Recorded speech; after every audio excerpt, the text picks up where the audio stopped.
క్రీజ్లో ఒక dangerous batsmen ఉన్నప్పుడు opponent team ఎలాంటి లైఫ్ దొరకకుండా చూడాలి. పొరపాటున ఆ డేంజరస్ బ్యాట్స్మెన్కి లైఫ్ దొరికిందా అతడు సృష్టించే విధ్వంసం మామూలుగా ఉండదు. ఇవాళ వైజాగ్లో జరిగిందదే. నికోలస్ పూరన్ వైజాగ్లో తుఫాన్ సృష్టించాడు. నికోలస్ పూరన్ 17 పరుగుల వ్యక్తిగత స్కోర్ వద్ద ఉన్నప్పుడు ఢిల్లీ క్యాపిటల్స్ బౌలర్ విప్రాజ్ నిగమ్ బౌలింగ్లో ఫీల్డర్ సమీర్ రిజ్వీ ఒక ఈజీ క్యాచ్ని మిస్ చేశాడు. ఆ లైఫ్ దొరికిన తర్వాత నికోలస్ పూరన్ ఆడాడు చూడండి. 6లు 4లు మామూలుగా ఆడలేదు.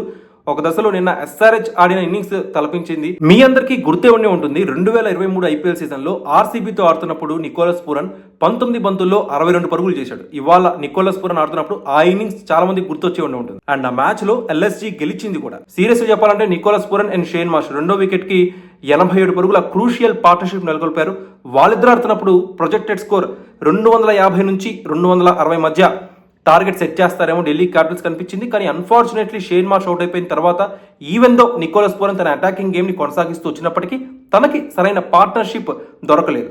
రిషబ్ పంత్ డక్అవుట్ అవడం, దాని తర్వాత మిచెల్ స్టార్ కూడా ఒక అద్భుతమైన బంతికి నికోలస్ పూరన్ అవుట్ చేయడం, దాని తర్వాత ఇంకా ఎల్ఎస్జీ ఇన్నింగ్స్ మెల్లమెల్లగా స్లో అవుతూ వచ్చింది. ఇక్కడ మనం ఖచ్చితంగా మెచ్చుకోవాల్సింది అక్షర్ పటేల్, కుల్దీప్ యాదవ్ అండ్ వీళ్ళని ఖచ్చితంగా మనం మెచ్చుకోవాలి. అండ్ లాస్ట్ ఓవర్ వేసిన Mohit Sharma even though last 2 balls 2 sixers ఇచ్చినప్పటికీ మొదటి 3 బాల్ అద్భుతంగా వేశాడు. సో ఓవరాల్ గా ఢిల్లీ క్యాపిటల్స్ గ్రేటెస్ట్ కంబ్యాక్ ఇచ్చారని చెప్పుకోవాలి. లాస్ట్ 5 ఓవర్స్లో లాస్ట్ 31 బాల్స్లో వాళ్ళు ఇచ్చింది కేవలం 40 పరుగులే. సో ఖచ్చితంగా ఇది ఢిల్లీ క్యాపిటల్స్ గ్రేటెస్ట్ కంబ్యాక్ అని మనం మాట్లాడుకోవాలి. అయితే ఇక్కడ మనం ప్రధానంగా చర్చించుకోవాల్సింది స్టబ్స్ వేసిన ఒక ఓవర్లో నికోలస్ పూరన్ 4 6లు ఒక 4 కొట్టాడు. మొత్తం 28 రన్స్ వచ్చాయి. ఆ ఓవరే మొత్తం ఎల్ఎస్జీ మ్యాచ్ స్వరూపాన్నే మార్చేసాయి. రైట్ మనం నికోలస్ పూరన్ నెలకొల్పిన ఒక రికార్డ్ గురించి మాట్లాడుకోవాలి. Most sixes by a player in T20s. అందరూ కూడా కరేబియన్ ఆటగాళ్ళే, వెస్టిండీస్ ప్లేయర్సే. ఫస్ట్ ప్లేస్ లో క్రిస్ గేల్ 1056 సిక్సర్స్ తో టాప్ పొజిషన్ లో ఉన్నాడు. దాని తర్వాత కిరణ్ పోలార్ 908 సిక్సర్స్ తో సెకండ్ పొజిషన్ లో ఉన్నాడు. థర్డ్ పొజిషన్ లో ఆండ్రీ రసెల్ 733 సిక్సర్స్ లో థర్డ్ పొజిషన్ లో ఉన్నాడు. అండ్ ఫోర్త్ పొజిషన్ లో 606 సిక్సర్లతో నికోలస్ పూరన్ ఉన్నాడు. అండ్ ఫిఫ్త్ పొజిషన్ లో అలెక్స్ హేల్స్ 552 సిక్సర్స్ తో ఉన్నాడు. సో నికోలస్ పూరన్ ప్రస్తుత వయసు 29 సంవత్సరాలు. సో ఇదే రేస్ తో కనుక నికోలస్ పూరన్ భవిష్యత్తులో కూడా ఈ సీజన్ లో కూడా క్రికెట్ ఆడితే నాకు తెలిసి క్రిస్ గేల్ రికార్డ్ ని చేరుకోవడం పెద్ద విషయం కాదు.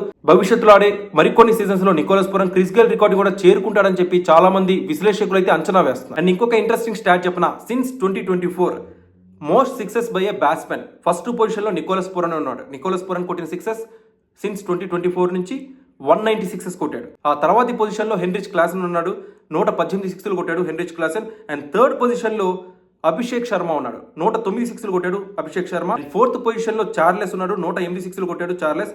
అండ్ ఫిఫ్త్ పొజిషన్ లో ఆండ్రీ రసెల్ ఉన్నాడు.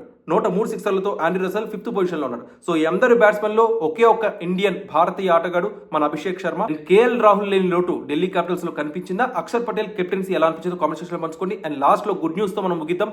కేఎల్ రాహుల్ అండ్ అతియా శెట్టి దంపతులకి ఒక ఆడబిడ్డ జన్మించింది. Congratulations to KL Rahul.